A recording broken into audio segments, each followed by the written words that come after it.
बिस्मिल्लाहिर्रहमानिर्रहीम। स्टूडेंट्स, हम लोगों ने अभी जो टॉपिक्स किए हैं, अभी हम लोग फॉर लूप को डिस्कस कर रहे थे लास्ट टाइम। तो इसका जो मज़ीद जो है इसके ऊपर हम लोग जो है इसकी स्ट्रक्चर जो है इसको देखते हैं। अब इसमें हम लोग आज जो डिस्कस करेंगे टॉपिक दैट इज़ अबाउट कि नेस्टेड फॉर क्या होता है। ठीक है, नेस्टेड फॉर लूप क्या होता है। जिस तरह हम लोगों ने देखा कि नेस्टेड इफ़ था, तो नेस्टेड इफ़ में क्या होता था कि इफ़ एक एक्सटर्नल इफ़ होती थी, एक इंटरनल इफ़ होती थी। तो इंटरनल इफ़ जो है वो एक्सटर्नल इफ़ को फॉलो करती है। इसी तरह से नेस्टेड फॉर लूप होता है। नेस्टेड फॉर लूप का मतलब होता है कि A for loop with in another for loop.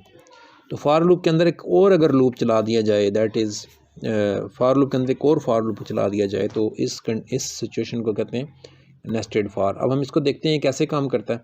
तो हम लोग दो वेरिएबल्स ले लेते हैं, एक आई ले लेते हैं, एक जे ले लेते हैं।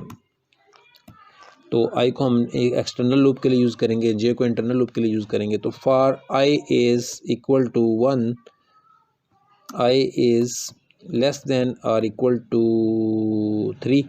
ठीक है, 3 दफ़ा चलाना चाह रहे हैं, आई प्लस प्लस। तो इसकी बॉडी के अंदर, यानी कि ये फॉर की बॉडी है, इसकी बॉडी के अंदर हम लोग एक और लूप यूज़ करते हैं, J is equal to 1, J is less than equal to 2 कर लें। ठीक है, 2 बार चला लेते हैं। और जे जो है प्लस प्लस, और उसके बाद इसकी बॉडी स्टार्ट हुई। और इसमें क्या होता है, इसकी बॉडी में हम लोग करवाना ये चाह रहे हैं कि जो है ना जे को प्रिंट करवा लेते हैं। ठीक है, तो जे इज़ इक्वल टू उसके बाद हम जे की वैल्यू प्रिंट करवा लेते हैं, जे, राइट। तो जब वैल्यू प्रिंट होगी उसके बाद हम लोग एक नई लाइन भी प्रिंट के साथ ही करवा देते हैं। अब उसके बाद क्या होगा, हम इसको सेव करते हैं। सेव करने के बाद हम इसको कंपाइल एंड एग्जीक्यूट कर लेते हैं। कंपाइल किया, कोई एरर नहीं। उसके बाद हम लोग इसको रन करते हैं।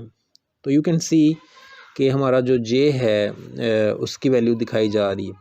J is equal to 1, J is equal to 2, J is equal to 1, J is equal to 2, J is equal to 1, J is equal to 2। It mean J की जो बॉडी थी वो एक बार चली, 2 बार चली, 3 बार चली। जब उसकी बॉडी एक दफ़ा चलती है तो उसकी बॉडी में क्या प्रिंट होता है, 1 2, फिर चलती है 1 2, फिर चलती है 1 2।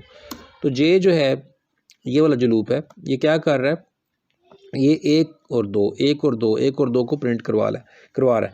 लेकिन इसने ये जो प्रिंटिंग करवाई है इसने फॉलो किया है बाहर वाले लूप को, और वो बाहर वाला लूप इसको मजबूर कर रहा है कि आपने 3 बार चलना है। इसलिए इसकी जब बॉडी चलती है तो क्या होता है कि वो 3 बार एग्जीक्यूट होती है, एक बार नहीं होती, 3 बार एग्जीक्यूट होती है। एक बार एग्जीक्यूट हुई तो 1 2, फिर एग्जीक्यूट हुई तो 1 2, फिर एग्जीक्यूट 1 2।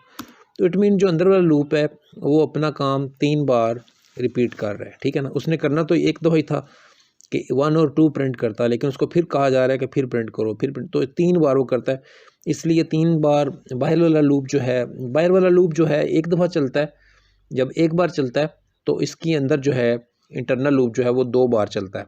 ठीक है, ये फिर दूसरी बार चलता है तो फिर ये 2 बार चलता है, ये फिर तीसरी दफ़ा चलता है तो ये फिर तीसरी दफ़ा जो है 2 बार चलता है। इस तरह से हमें 3 ज़रब 2 6 लाइन्स जो हैं कोड की वो नज़र आनी चाहिए, और वो आ भी रही हैं। ठीक है, यू कैन सी के 2 2 4 और ये देखें 2। ठीक है, 1 2 एक बार, दूसरी बार, तीसरी बार। तो बाहर वाला लूप कहता है कि 3 दफ़ा चलो। अंदर वाला लूप जो है वो जब चलता है तो उसकी एक दफ़ा चलने में 1 और 2 प्रिंट होता है। इस तरह से ये नेस्टेड फॉर का कंसेप्ट है। इसमें जो एक इंटरनल लूप है वो फॉलो कर रहा होता है बाहर वाले लूप को, और इस तरह से अगर हम मल्टीप्लाई करें इनकी जो बारियां हैं 3 और 2 को, तो ये 6 बार आपको लाइंस जो हैं कोड की लाइंस नज़र आती हैं। ठीक है, तो ये था नेस्टेड फॉर।